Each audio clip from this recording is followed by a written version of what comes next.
May kasabihan, patience is a plaster for all sores. Totoo naman. Parang band-aid. Hindi naman instant gumagaling ang sugat.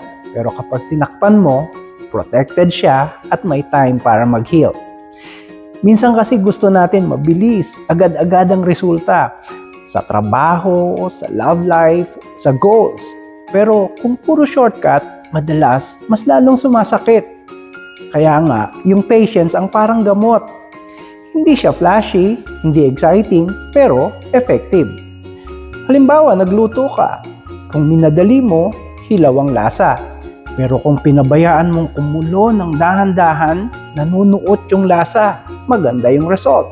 Ganon din sa buhay. So kung may pinagdadaanan ka ngayon, just breathe. Huwag mong madaliin. Kasi sa tamang panahon, gagaling din. Maaayos din.